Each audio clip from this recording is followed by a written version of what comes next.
ጤና ይስጥልኝ አድማጮቻችን፣ ተመልካቾቻችን እንደምን አላችሁ? እንደምን ሰነበታችሁ? ግርማ ካሳ ነኝ። ይህ ዋሜራ ነው።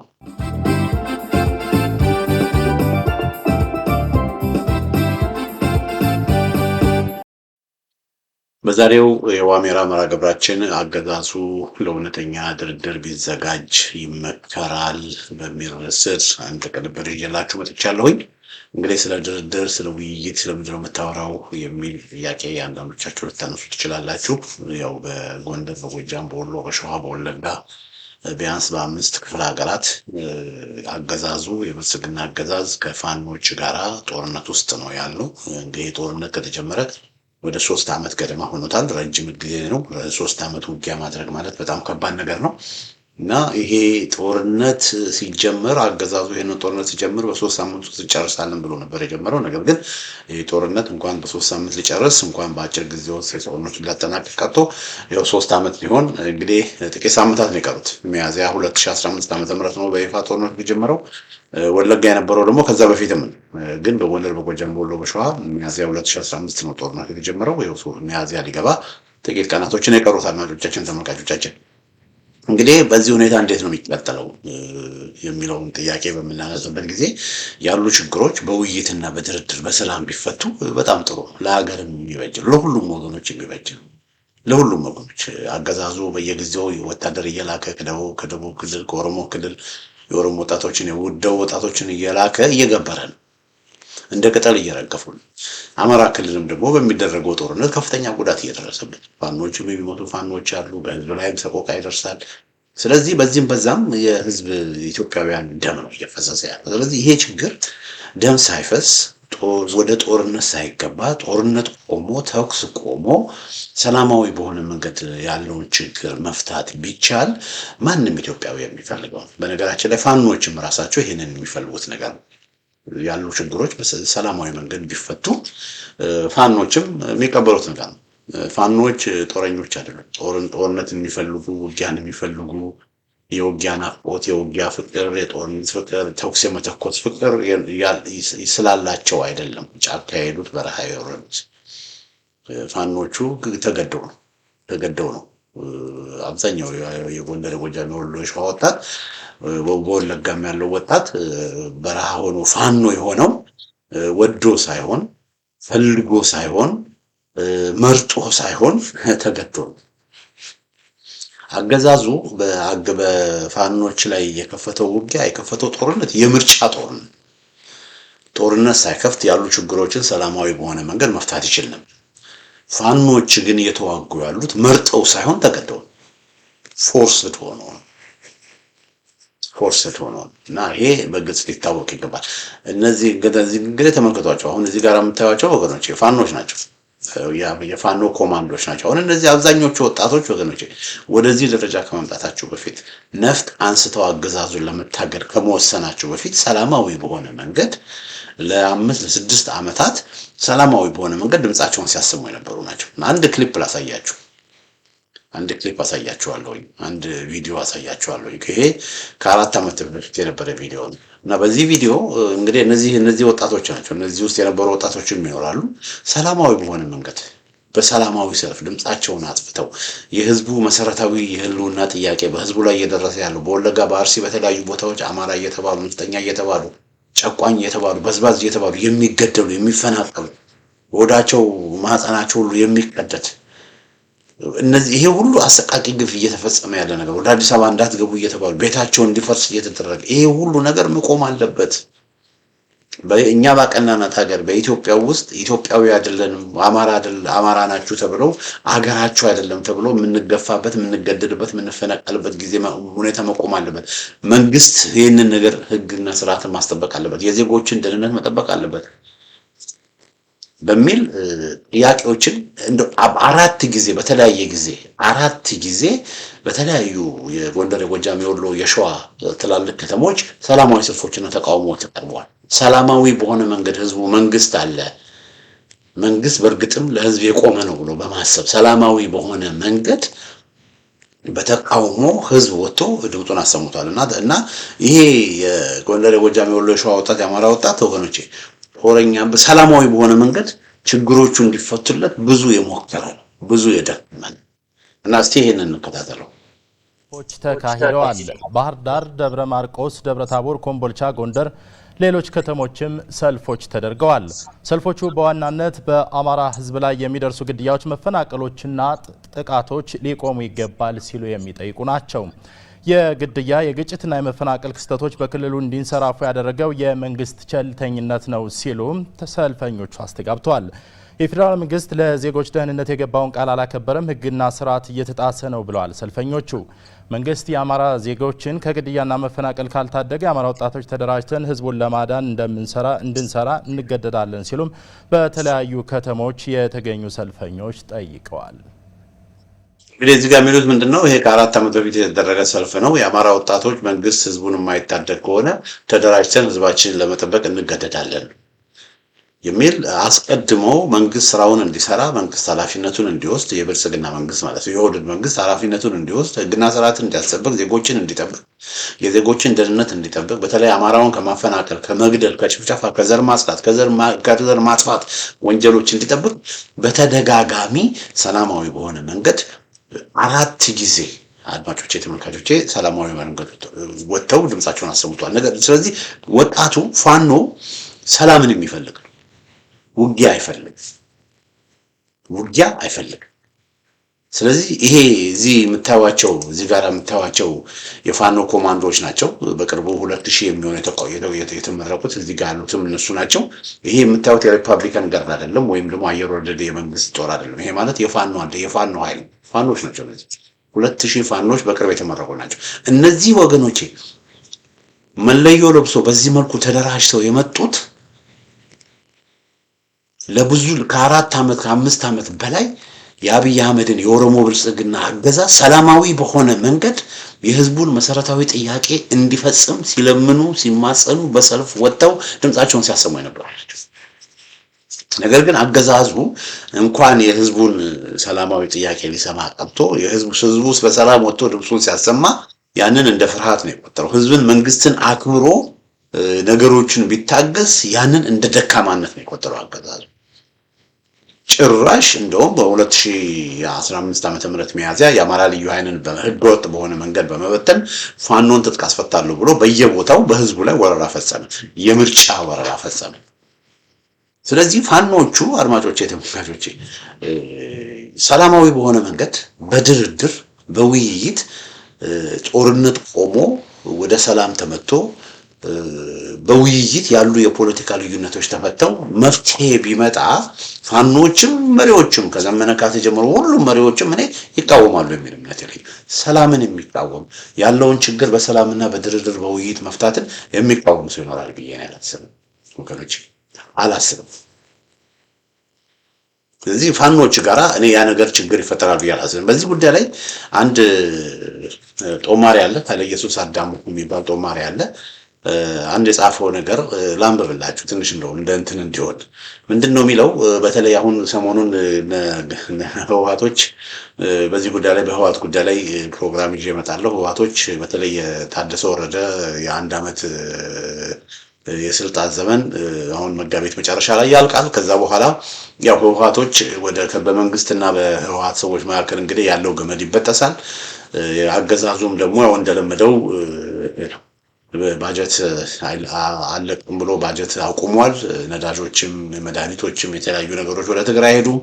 በዛ ላይ ኔትወርክም ስልክም ሊዘጋ ይችላል፣ የባንክ አገልግሎትም ሊዘጋ ይችላል። ባህሪው እንደዚህ ስለሆነ በቃ ህዝብን ማሰቃየት ባህሪያቸው ስለሆነ የኦሮሞ ብልጽግናዎች እና እንደዛ በሚያደርግበት ጊዜ ህወሓቶችም ደግሞ ያው ወደ ጦርነት ሊገቡ ይችላሉ እና ጦርነት ሊኖር ይችላል። ስለዚህ እዚህ ጋር ኃይለ ኢየሱስ አዳሙ ምንድነው የሚለው? ህወሓትና ብልጽግና ከጥቂት ወራት በኋላ ጦርነት ማድረጋቸው አይቀሬ ይመስላል ይላል። አይቀሬ ይመስላል እንግዲህ ያለውን ሁኔታ አናላይዝ በማድረግ ነው። ወያኔዎቹም ደግሞ ራሳቸው ወደ ጦርነት ለመሄድ እንገደዳለን እያሉ እየተናገሩ ስለሆነ የተወረረብን የትግራይ መሬት ካልተመለሰ ወደ ጦርነት ለመሄድ እንገደዳለን እያሉ ስለሆነ ጌታቸው ረዳ መግቢያ ሌሎችም ያንን በማየት ነው እንግዲህ ይሄ ወንድም ህወሓትና ብልጽግና ከጥቂት ወራት በኋላ ጦርነት ማድረጋቸው አይቀሬ ይመስላል ሰሞኑን ጎንደር እንደታየው ይላል። ጎንደር እንደታየው በዛም ወቅት ህወሓትና ብልጽግና ወደ ውጊያ ከገቡ በዛ ወቅት የአማራ ክልል የጸጥታ መዋቅር ፋኖን መቋቋም ስለማይችል ባህር ዳርና ጎንደርን ጨምሮ ባህር ዳር ከተማና ጎንደርን ጨምሮ አማራ ክልልን ፋኖ ሙሉ በሙሉ ይቆጣጠራል የሚል ግምቱን ነው ወንድም የገለጸው። መከላከያ ከፊትም ከጀርባም ውጊያ ስለሚከፈትበት ደጀን ህዝብ ስለማይኖረው የመበተን እድሉም ከፍተኛ ነው። ልክ የደርግ ወታደር ያኔ እንደተበተነው መከላከያም የመበተን እድሉም ከፍተኛ ነው። በድሮን ብቻ ጦርነት ማሸነፍ አይቻልም። ለድሮኑም ቢሆን ሌሎችም አያንሱም ይላል። ምን ፋኖችም አሁን ድሮን እየታጠቁ ስለሆነ ታዲያ ይላል ይሄ ወንድም። ታዲያ ይህ ከመፈጠሩ በፊት አሁን መደራደር አይሻልም ወይ? ለፖለቲካ መፍትሄ ዝግጁነት ካለ ምርጫውን ባለፈው በኮሮና ጊዜ እንደተደረገው ማራዘም ይቻላል። ብልጽግና ከአፋብን ጋር ጠብ ሆኖ ከህወሓትና ከሻዕቢያ ጋር ተፋጦ ከኦላም ከወነግ ጋር ተካርቦ እንዴት ይዘልቀዋል የሚል አስተያየት ነው ይሄ ወንድም የሰጠው። አድማጮቻችን፣ ተመልካቾቻችን እኔ እንግዲህ የብልጽግና አመራር ብሆን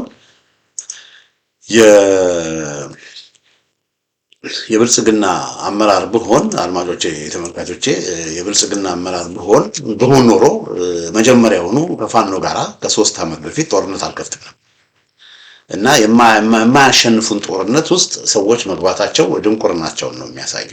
ያንን እንዳያደርጉ ብዙዎቻችን ስንሞግት ስንጽፍ ስናስጠነቅቃቸው ነበር። ግን አልሰሙንም። ፋኖን ማሸነፍ አትችሉም በጨራሽ አትችሉም ብለን 1 2 3 4 5 ብለን ምክንያቶችን በመደርደር እነሱን ለማሳመን ሞከረ ነበር። ግን አልሰሙም። ያው ጀብደኞች ስለሆኑና በያመን ማለት ነው ሰዎቹ። አሁን ደግሞ አሁን ድረስ ወገኖች አሁን ድረስ ከፋኖ ጋር ያለውን ልዩነት በድርድር ለመፍታት ይልቅ ፋኖን ጽንፈኛው ኃይል ጠፋንትን ምድር ባንዳ ተላላኪ ጃውሳ የተለያየ ስም እየሰጡ ፋኖ እንኳን ለማለት እንኳን አይደፍሩም ወገኖች። እና በሁሉም በሚዲያዎቻቸው በቃ የስድብ ይሄ የአሮጋንስ አይነት መግለጫዎች ነው ፋኖን በተመለከተ የሚናገሩት። እና አሁን ድረስ በአስተሳሰብ የቀነጨሩ ሰዎች ናቸው፣ ጭፍኖች ናቸው፣ ልባቸው የደነደነ የኦሮሞ ብልጽግናዎች። ትንሽ እንኳን ወገኖች ትንሽ እንኳን እንጥፍጣፊ ማስተዋል ትንሽ እንኳን እንጥፍጣፊ ህሊና ቢኖራቸው ኖሮ እነዚህ ሰዎች ለ3 ዓመት በየጊዜው ሰራዊት እየላኩ ወጣትን ከሚገብሩ ለእውነተኛና ተአማኒነት ላለው ድርድር ይዘጋጁ ነበር። ፋኖች ቅድም እንዳልኳችሁ በድርድር ፋኖች ችግሮችን በድርድር መፍታቱን በመድህረ ደረጃ ባለኝ መረጃ እንደውም በድርድር መፍትሄ ማምጣቱን አመራሮች በድርድር መፍትሄ የሚመጣ ከሆነ አመራሮቹ እንደውም እንደተሻለ አማራጭ አድርገው ነው የሚወስዱት። ነገር ግን ድርድሩ እውነተኛ መሆን አለ። በፋኖ ዘንድ ተቀባይነት ያለው ድርድር እውነተኛ ድርድር ሲሆን ብቻ እንደው የፖለቲካ ፍጆታ አብይ አህመድ ስልጣኑን ቀጥሎ የፖለቲካ ፍጆታ እንዲሆንለት ብቻ የሚደረግ የማስመሰል ንግግር ወይም ለዓለም አቀፍ ማህበረሰብ ለማታለል እየተደራደርኩ ነው ሰላም ፈልጋለሁ የሚል አይነት ንግግር እንደዚህ አይነት ንግግር የማጭበርበር ንግግርን ፋኖ አይቀበልም። ስለዚህ በፋኖ ዘንድ ተቀባይነት ያለው እውነተኛ ድርድር የትኛው ነው የሚለው ማየት ያስፈልጋል። እሺ እውነተኛ ይሄ አፋዶች ያኔ በዳውንት በምናምን ሲያደርጉት እነ እስክንድር ነጋ በዛ ሲያደርጉት እንደነበር አይደል? አንደኛ ወገኖች የብልጽግና አገዛዝ በፋኖ ላይ ወለጋንም ጨምሮ አንዳንዶቹ በአማራ ክልል ብቻ አይደለም የፋኖ ትግል በአማራ ክልል የተወሰነ አይደለም።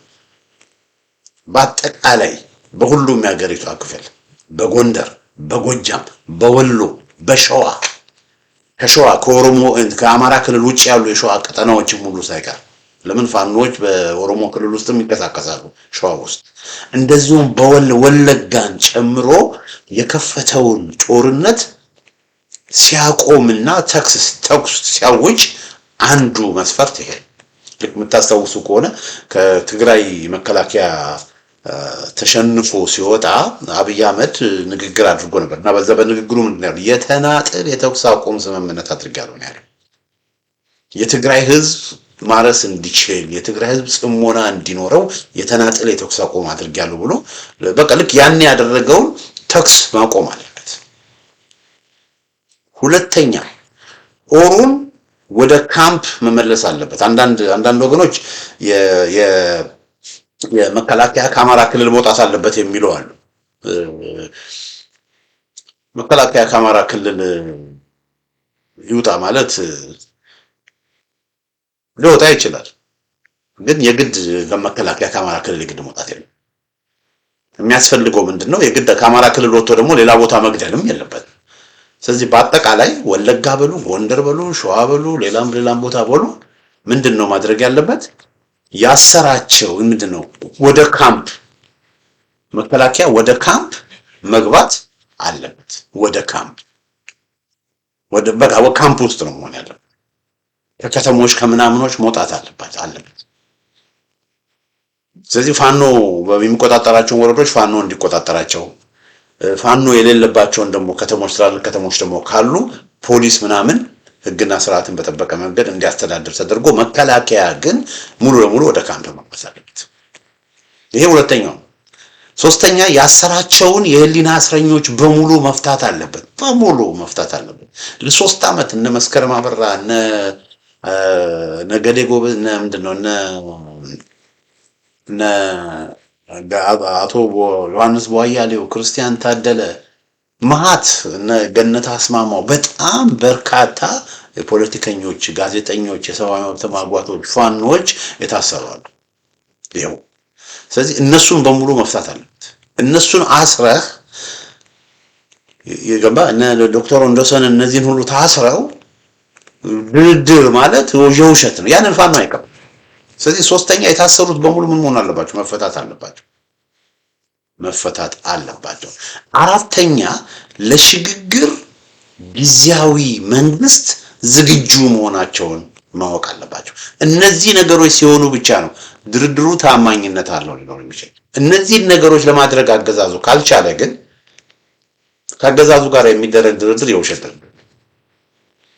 ፋኖ ወገኖቼ የብልጽግና መንግስትን በማስቀጠል እና አብይ አህመድ እየቀጠሉ የብልጽግና መንግስት እየቀጠለ አሁን ያለውን ህገ መንግስታዊ ስርዓትን ተቀብሎ ወይንም ደግሞ አሁን ባለው ህገ መንግስት ማዕቀፍ ውስጥ ሆኖ የሚደረግ ድርድርን አይቀር እና አፋብህንና እነ ማስረሻ ሰጤ እንዳደረጉት አይነት አይደለም። አፋብህን እንደነ ማስረሻ ሰጤ አፋህድ አይደለም።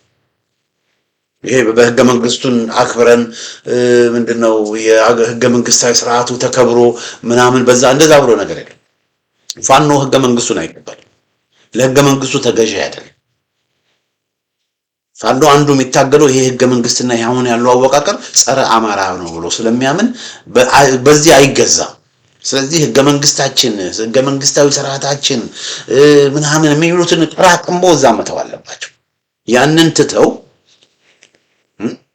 ከዛ ሁሉንም ያሳተፈ ከፈለጉ ነጎችም ይመጣሉ፣ ከፈለጎች ብልጽግናዎችም ይኖራሉ፣ ፋኖም ይኖራል፣ እነ ኢዜማም ይኖራሉ፣ ሁሉም ይኖራሉ።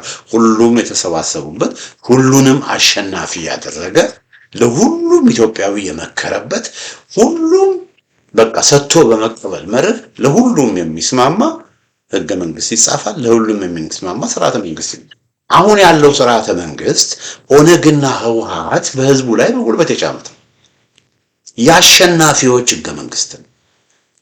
ስለዚህ የአሸናፊዎችን ህገ መንግስት ካልቀጠለ ማለት አይቻልም። አንዳንድ ይህንን ህገ መንግስት የሚፈልጉ ሰዎች አሉ። ይሄ ህገ መንግስት መቀጠል አለበት፣ ይሄ ህገ መንግስት በጭራሽ መንካት የለበትም፣ የክልሉ መፍረስ የለበትም የሚሉ ሰዎች አሉ። መብታቸው ነው ያንን ማለት። ነገር ግን ይሄ ክልልና ይሄ አሁን ህገ መንግስት ግን በጉልበት የተጫነ። ስለዚህ ከፈለጉ ይሄ ህገ መንግስት ይፈርሳል፣ ይሄ ህገ መንግስት ተቀዳዶ ይጣላል፣ ይሄ ክልል የዘር ክልል ይፈርሳል። ከዛ በኋላ ሁሉም ቁጭ ብለው በሚነጋገሩበት ጊዜ እነሱ ይሄ አሁን ያለው ክልል ቢመለስ ይሻላል የሚል ሐሳባቸውን ያቀርቡ አንቺ ያቀርቡ ሐሳባቸውን። ሌላውም የሚያቀርበውን ያቀርባል። ከዛ አሸናፊ የሆነ ሁሉንም አሸናፊ ያለ ሁሉንም የሚያስማማ ስርዓተ መንግስትና አወቃቀር ይዘረጋል። እኛ ያፈለግነው ካልሆነ ደም መፋሰስ ይኖራል የሚሉ ከሆነ እነሱ ደም ለማፍሰስ በሚመጡበት ጊዜ የእነሱም ደም እንደሚፈስ ማወቅ አለባቸው። ስለዚህ ይሄ እንዲህ አይነት ይሄንን ለማድረግ የግዴታ የሽግግር ጊዜያዊ መንግስት እንዲኖር ብልጽግናዎች መስማማት አለባቸው። በምርጫ ተመርጠናል፣ ህዝብ መርጦን ነው፣ ህዝብ ከመረጠን ለህዝብ ነው ሀገራችን ምናምን የሚለውን ቀራቅንቧቸው ነው ዛመተው አለባቸው። እና ከዚህ ጋር በተገናኘ ወገኖቼ ከእኔ ከዩኒቨርሲቲ እንደወጣሁኝ ነው የደርግ የመጨረሻው አመት የኢሰፓ ደርግ አለ የኢትዮጵያ ሰራተኞች ፓርቲ የኢድሪ የኢትዮጵያ ህዝብ ዲሞክራሲያዊ ሪፐብሊክ ይባላል። የኢድሪ መጨረሻ ጊዜ ነገሮች እየተበላሹ ስለመጡ በመንግስቱ ኃይለማርያም ላይ ከፍተኛ ጫና ደረሰበት። መንግስት ለውጦች እንዲያመጣ እና አንዱ ለውጥ እንዲመጣ በጣም ከፍተኛ ጫና ሲደረግበት እነ ጎርባቾቭም ነዳጅ አንሰጥም እርዳታ አንሰጥም ሲሉ ኮሚኒስት ሀገሮች የግዴታ ኮሎኔል መንግስቱ ኃይለማርያም መንግስት ሪፎርም ማድረግ ስለነበረበት ይሄ ማህበረሰባዊ ሶሻሊዝምን በመተው ሚክስድ ኢኮኖሚ ቅይጥ ኢኮኖሚ የሚል አንዳንድ የፖሊሲ ሜጀር የሆነ የፖሊሲ ቼንጆችን አምጥቶ ነበር which is good አትሊስት ከዚህ በፊት ከነበራቸው የሶሻሊዝም ግትር ኮሙኒዝም ፍልስፍና ወጥተው ቅይጥ ኢኮኖሚ ሚክስድ ኢኮኖሚ የሚል ይዘው አትሊስት የሀገሪቷን ኢኮኖሚ እንደገና ሞደርናይዝ ለማድረግ ኮሎኔል መንግስቱ ኃይለማርያም ተስማምተው እሺ ብለው ነበር። ወገኖቼ ተስማምተው ምን ብለው ነበር? እሺ ብለው ነበር። እና በኋላ ምንድነው የሆነው? ኢኮኖሚውን ካሻሻሉ በኋላ ግን እንደገና ፖለቲካውም እየተበላሸ በመፈንቅለ መንግስት የታሰሩትም ተገደሉ። ብዙ ነገሮች እየተበላሹ ሲመጡ አማጽያኑም ደግሞ ህወሓትና ሻዕቢያ በአውደ ውጊያ ብዙ ድሎችን እያስመዘገቡ መጡ። ብዙ ድሎችን እያስመዘገቡ ሲመጡ አሁን ምንድነው የሆነው? በቃ አገሪቷ በክራይሲስ ውስጥ ወደቀች። እነ ኮሎኔል መንግስቱም በብዙ አውደ ውጊያዎች እየተሸነፉ እንዳሰቡት ሳይሆንላቸው ቀረ። ብዙ ነገሮች እንዳሰቡት አልሆነላቸዋል። አሁን እንዳሰቡት አልሆነላቸው ሲል በዚህን ጊዜ በአዲስ አበባ ዩኒቨርሲቲ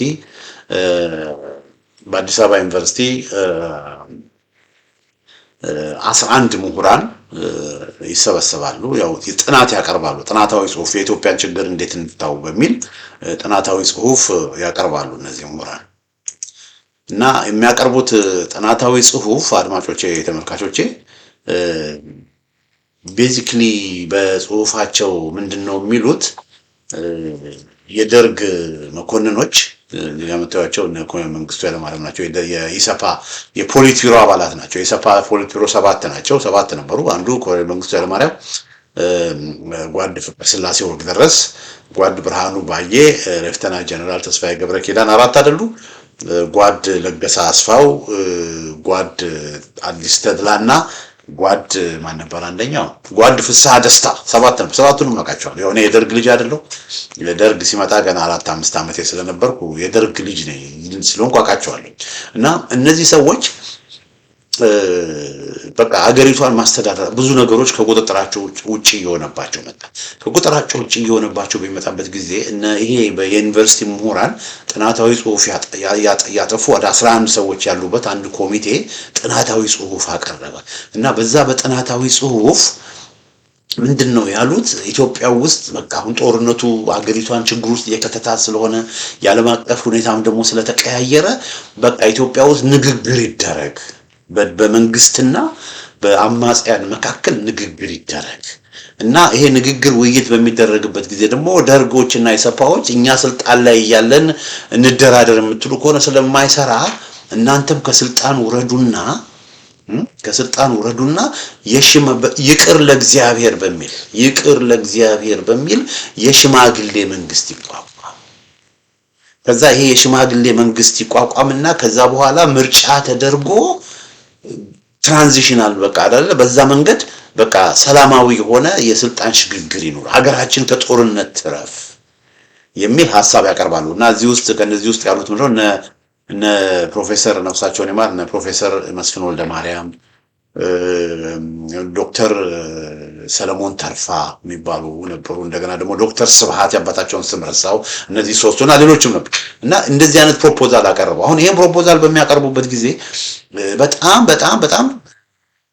ደስ የሚል ኢትዮጵያዊ አገርን ከጦርነት የሚያሳርፍ በቃ ሁሉም ወደ ውይይት መጥቶ ይቅር ለእግዚአብሔር ተባብለው በሰላም በፍቅር ነገሮችን መፍታት የሚቻልበትን ሁኔታ ነበር ለማመቻቸት የፕሮፖዝ ያደረጉት እና በዚህን ጊዜ ኮሎኔል መንግስቱ ኃይለማርያም እንግዲህ ኮሎኔል መንግስቱ ኃይለማርያም አርብ ቀን ነው አስታውሳለሁ እኔ የሆነ አንድ ከፍተኛ ትምህርት ተቋም አንድ ኮሌጅ ሌክቸረር ነበር እዛ ትንሽ ጠዋት ሌክቸር ሰጥቼ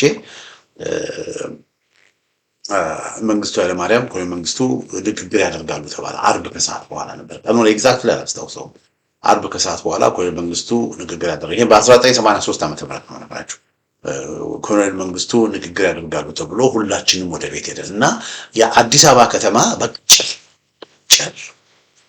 በቃ መንጌ ንግግር ላይ ያደርግ ነው ተብሎ ጌንመ ነበር ምን ጌንመ ያው መንጌን ገልብጠ ነው ጌንመ ነበር ምን ጌንመ ንግግር ላይ ያደርግ ነው ሄደንና አዳምጥ ተባለ ሁሉ በየቤቱ ተከተለ ይገርማቸዋል መሳሳት ላይ ከዛ ኮሎኔል መንግስቱ ንግግር አደረገ ረጅም ንግግር በጣም ረጅም ንግግር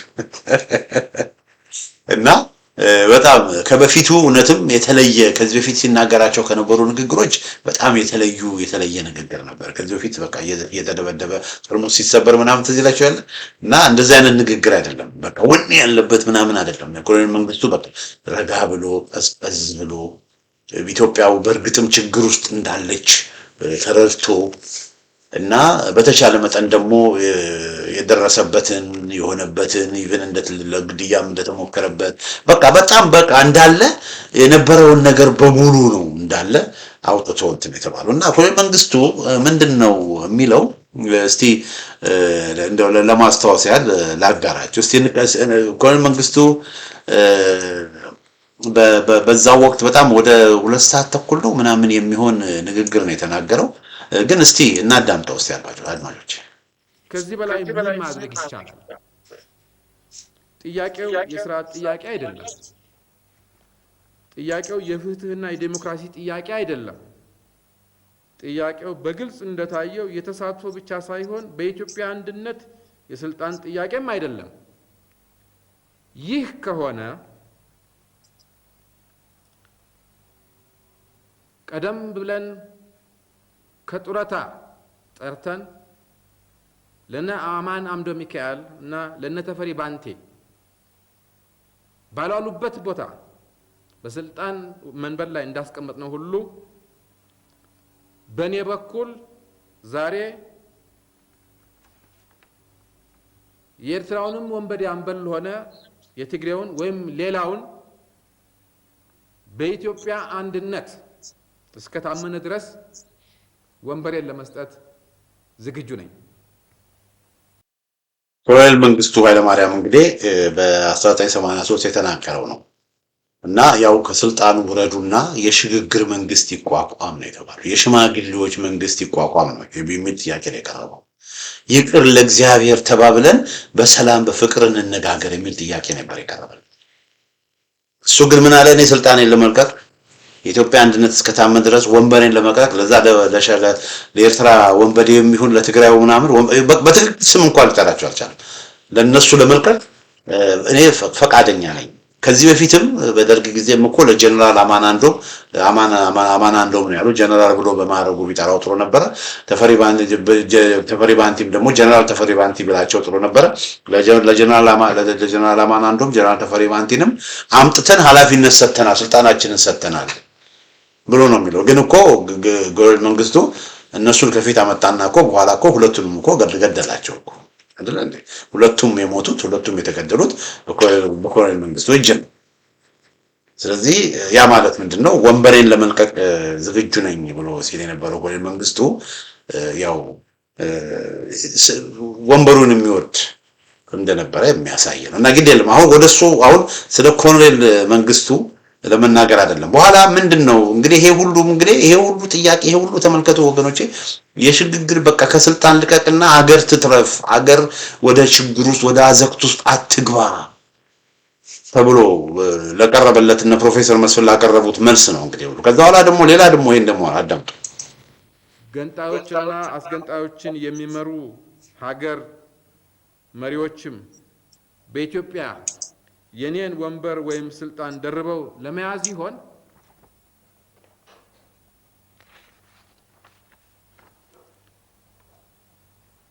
ይህን ሰራዊት ህዝቡ መልምሎ የሰጠንና ከእያንዳንዱ የኢትዮጵያ ቤተሰብና ብሔረሰብ አብራክ የወጣ እንጂ መንግስቱ ኃይለ ማርያም ለግል ዓላማው በግል የመለመለው ቅጥረኛ ሰራዊት ነው?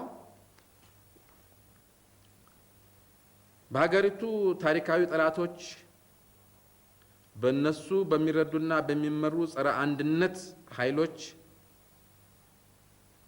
እና በአንድነት ኃይሎች መካከል ዛሬ የሚካሄደው ትግልና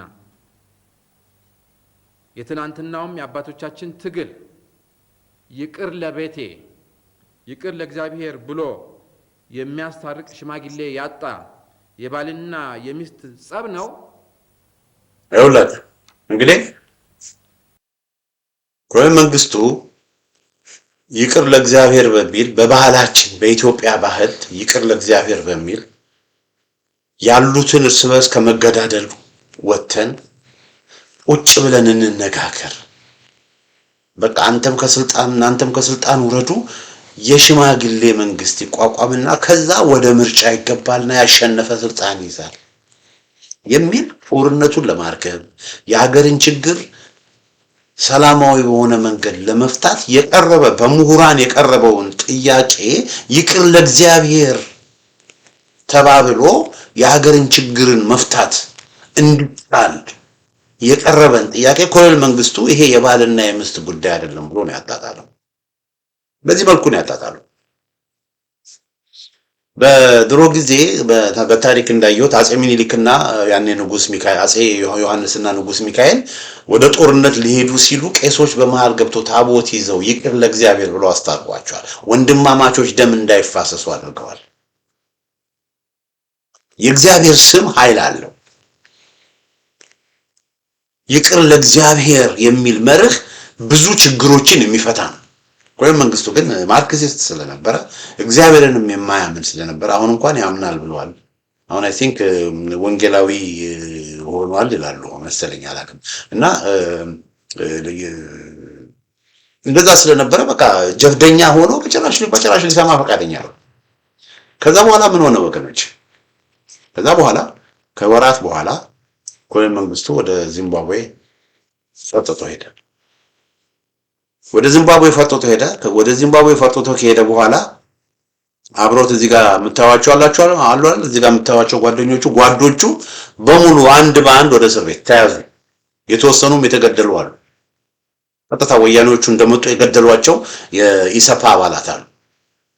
እዚህ ጋር የምታዩት ቁጥር 1 ላይ የምታዩት አዲስ ተድላ ናቸው። አዲስ ተድላ እንደው በሁለት ቁጥር ላይ ደግሞ ያሉት ጀነራል ሌፍተናንት ጀነራል ተስፋዬ ገብረ ኪዳን ናቸው።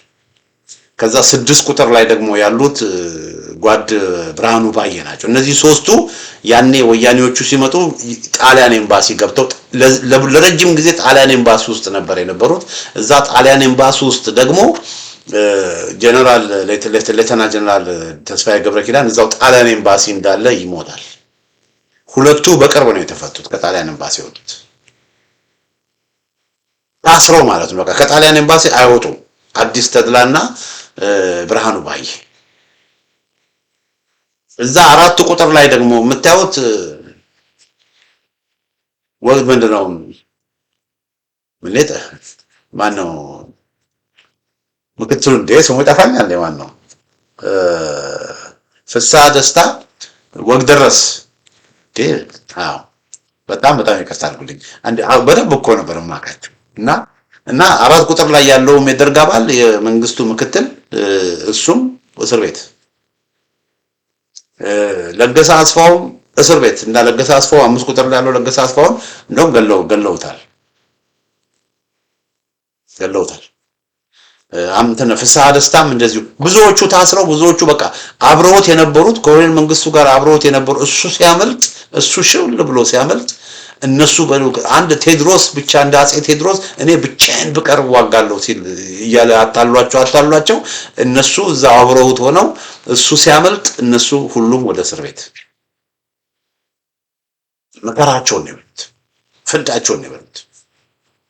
ስለዚህ አድማጮች ተመልካቾች አሁንም እነ አብይ አህመድ የኦሮሞ ብልጽግናዎች ከደርግ ከኢሰፓዎች መማር አለባቸው ላለሁኝ ከኢሰፓዎች መማር አለባቸው። እዚህ ጋር እንደምታዩት የፋኖ ኃይሎች በ3 ዓመት ውስጥ እጅግ ፎርሚደብል በሆነ መንገድ ጠንካራ ደረጃ ደርሰዋል። ፋኖች ይሄን አገዛዝ ማስወገዳቸው አይቀርም፣ አዲስ አበባ መግባታቸው አይቀርም።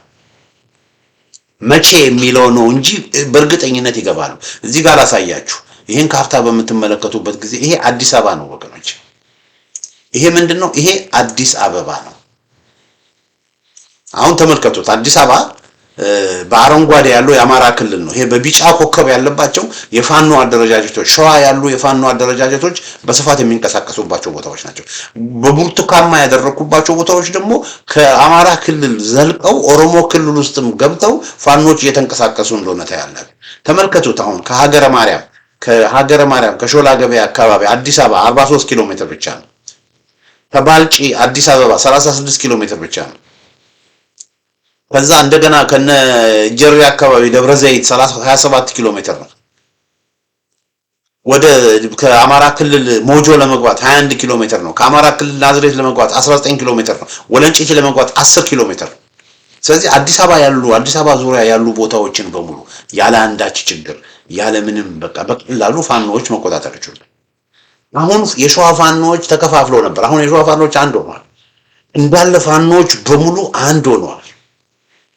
ፋኖች በሙሉ በብዙ ቦታዎች እየሰለጠኑ ወታደራዊ አቅማታቸውን በብዛት በመሳሪያ በወታደራዊ ስትራቴጂ በወታደራዊ ብቃት በወታደራዊ ሳይንስ በብዙ መንገድ እየተደራጀ ፎርሚደብል የሆነ ፎርስ እየሆኑ ስለዚህ ይሄ ሁሉ ነገር በጭራሽ አገዛዙ ፋኖን ማሸነፍ አይችልም፣ እየተሸነፈ ነው የመጣው። ስለዚህ ይሄ ሁሉ ከሚሆን በፊት 21ኛው ምንድነው 11ኛው ደቂቃ ላይ ስለሆነ ያሉት ብልጽግናዎች 11ኛ ደቂቃ ላይ ስለሆነ ያሉት ወደ ድርድር ቢቀርቡ ለነሱ ይበጃቸዋል። አው ለራሱ ስትል ጣፍታ አይደለም የሚባለው። ወደ ድርድር ቢቀርቡ ለነሱ ያ ነው ይበጃቸው። እልህ ይዘው ግትር ሆነው ፋኖን ጃውሳው ነፍጠኛው ምንድነው ጽንፈኛው አጥፊው ባንዳው ምናምን የሚሉትን ነገር አቁም። ለኮሎኔል መንግስቱ ይሄ ወንበዴው አስገንጣይና ተገንጣይ እያሉ ሲናገር እንደነበር መጨረሻ ሰዓት እኮ ተመልከቱ። ፈርጥጦ ለመሄድ ነገ ፈርጥጦ ሊሄድ ዛሬ ግን ተገንጣይ ወንበዴው ምናምን ወሮበላው እያለ ሲሳደብ ነበር መንግስቱ ያለ ማለት። አሁንም የብና ግን ምንድነው አብሮት ያሉት በሙሉ ግን በእነዚህ አስገንጣይ በሚባሉት እግር ስር ወድቀው ግን ይሄው ለ20 ለምናምን ዓመት በስር ሲማቀቁ ነበር ለ27 ዓመት። እና አሁንም አብይ አህመድ ምናልባት አቡዳቢ ያለው ጓደኛው ጠፍቶት ምናልባትም ያለፈው ጊዜ እኮ አቡዳቢ ሄደው መኖሪያ ቤቱን የት እንደሚኖር ሊያመቻችም እኮ ይሆናል። ስለዚህ አብይ አህመድ ሽል ብሎ በሚሄድበት ጊዜ ከአብይ አህመድ ጋር ያላችሁ ወገኖች ከአብይ እነ ዳንኤል ክብረት፣ ብርሃኑ ነጋ፣ በለጠ ሞላ፣ አዳነች አበቤ፣ መላኩ አለበል፣ ተመስገን ጥሩነህ፣ አደም ፈራ፣ ሙፈሪያት ከማል፣ አበባው ታደሰ፣ ባጫ ደበሌ እንኳን በደና ጊዜ ጅቡቲ ገብተዋል። እነ ጌታቸው ጉዲና በቃ አብይ ዙሪያ ያላችሁ በሙሉ ኦሮሞ ብልጽግና ውስጥ ያላችሁ በሙሉ እሱ በቃ ፓርክ በሄደ ቁጥር ሪዞርት በሄደ ቁጥር አብራችሁ እየተጓተታችሁ የምትሄዱ በሙሉ እናንተ በሙሉ ሜዳ ላይ ጥሏችሁ ነው የሚሄድ። እጣ ፈንታችሁ እንደነለገሰ አስፋው ነው የሚሆነው። እጣ ፈንታችሁ እንደነ ፍቅረ ስላሴ ወግደረስ አገኘው ስሙ አሁን ቅድም ጠፍቶብኝ ነበር። ፍቅረ ስላሴ ወግደረስ አንድ እንትን ነበረ ምን ይባላል አበላል እንደ ደርግ አባል ይባል ነበር ድሮ ሳቀው። አበላል እንደ ደርግ አባል፣ አለባበስ እንደ ፍቅረ ስላሴ ወግደረስ፣ ያገዳደል ስልቱ እንደ ሊቀመንበር መንግስቱ ይባል ነበር። እና ይሄንን ሁሉ ማክሰው ስሙን በመርሳቴ ፍቅረ ስላሴ ወግደረስ ገርሞኛል። እና እንደ እጣ ፈንታችሁ እንደ ፍቅረ ስላሴ ነው። ተመስገን ጥሩነህ እጣ ፈንታ እንደ ፍቅረ ስላሴ ወግደረስ ነው የሚሆነው።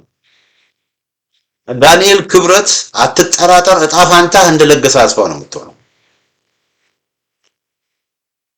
እንደለገሰ አስፋው ነው የምትሆነው። ሽመልስ አብዲሳ፣ አዳነች አበቤ የት ነው የምትሄዱት? ፋኖ አዲስ አበባ ሲመጣ የት ነው የምትገቡት? መሄጃ እኮ የላችሁ። አብይ አህመድ አቡዳቢ ይሄዳል። እናንተ የት ነው የምትሄዱት? ስለዚህ አሁንም እነዚህ የብልጽግና ሰዎች ቆም ብላችሁ ከኢሰፓ መማር አለባችሁ። ከኢሰፓ ስለዚህ ከኢሰፓ ተምራችሁ ይሄ ግትርነታችሁን ጀብደኝነታችሁን ትታችሁ ከፋኖ ጋራ እውነተኛ ድርድር ማድረግ መጀመር አለባችሁ። ለእናንተ ስል ነው። በብልጽግና እና በፋኖ መካከል ጦርነት መቆማል። አቁሙ፣ ጦርነቱን አቁሙ። የምትልኩትን ድሮን አቁሙ። የተኩስ አቁም አውጁ። አንድ ሁለተኛ፣ በወለጋ፣ በጎንደር፣ በጎጃም፣ በወሎ፣ በሸዋ ያሰማራቸዋቸውን ወታደሮች አየር ወለድ ምናምን ሁሉ ወደ ካምፖቻቸው እንዲገቡ አድርጉ። ወደ ካምፖቻቸው። ሶስተኛ፣ ያሰራቸዋቸውን የህሊና እስረኞች በሙሉ ፍቱ።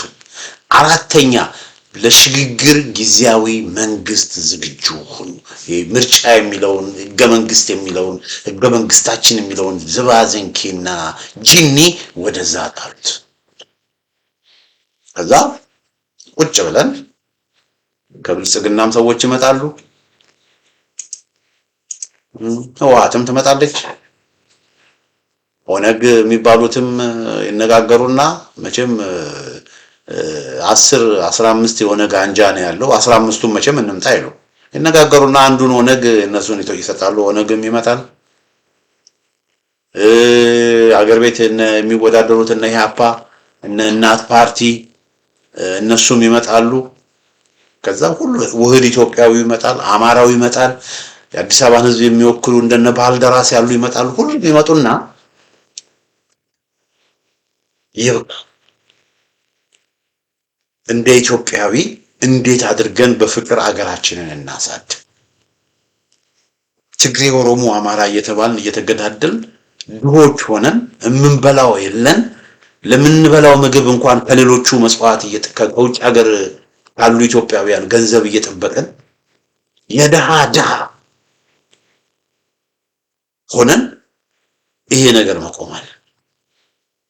በቃ እንደሰለጠነ ሰው እንደሰለጠነ ማህበረሰብ በፍቅር ተቻችለን ሁላችንንም አሸናፊ ያደረገ ስርዓተ መንግስት ዘርግተን ሁሉም ኢትዮጵያዊ በፈለገበት ቦታ መኖር፣ መስራት፣ መሄድ፣ መውጣት፣ መግባት፣ መምረጥ፣ መመረጥ የሚችልበትን ሲስተም ዘርግተን ሀገራችንን እናሳድግ። ሀገራችን ወደኋላ ነች። አሁን ሀገራችንን እናሳድግ ብለን መነጋገር ነው። ይሄንን ለማድረግ እንግዲህ ያው ብልጽግናዎች ያን ማድረግ ይችላሉ። ያን ማድረግ የማይችሉ ከሆነ እመኑኝ ዕጣ ፈንታቸው ይሄ ነው የሚሆነው። ወደዱም ጠሉ፣ ፈለጉም አልፈለጉም የብልጽግና ዘመን ያከትማል፣ እያከተመ ነው። አሁን ይሄንን እያልኳቸው ያለው አወዳደቃቸው ግሬስፉል እንዲሆን ብዬ ደርግ ኢሰፓ እንደሆነው እንዳይሆኑ ቢያንስ ስሙዝሊ በቃ ቀለል ብሎ አርፈው በተወሰነ መልኩም ደግሞ ያንን በማድረጋቸው ለሰሩት በደልና ላደረጉት ነገር አምነስቲ ተሰጥቷቸው ቢያንስ ኑሯቸውን በግል መኖር ይችላሉ። እንደ ብልጽግና ፓርቲ ድርጅቱ እንኳን ቢከስም ብልጽግና ውስጥ ያሉ ሰዎች ግን ቢያንስ አትሊስት በሽግግር ሂደቱ ላይ አዎንታዊ ሚና ስለነበራቸው ቢያንስ አትሊስት ነገሮችን ሊሉ ይችላሉ። እና በዚህ መንገድ አለበለዚያ ጨው ለራስ ተጣጣፍታ አይደለም የሚባለው። ለራሳቸው ሲሉ ይሄንን ካላደረጉ አንደኛ ብልጽግና የሚባለው ይፈርሳል። ሁለተኛ ተያይዘው ሁሉም ወደ ወኔ ነው የሚወረወሩት። ሶስተኛ ንብረቶቻቸው፣ ሀብታቸው በሙሉ ይወረሳል። ስለዚህ ቤተሰቦቻቸውንም ሜዳ ላይ ነው የበተኑት። ስለዚህ እያንዳንዱ የብልጽግና አመራር ጀነራል ለአብይ አህመድ እየታዘዛችሁ በህዝብ ላይ የጦር ወንጀል የምትፈጽሙ ጀነራሎች፣ ኮሎኔሎች ሁሉ ቆም ብላችሁ ብታስቡት። ፋኖን እናሸንፋለን የሚል አሁንም ቅዠት ካላችሁ፣ እብደት ካላችሁ ቆም ብላችሁ አስቡ።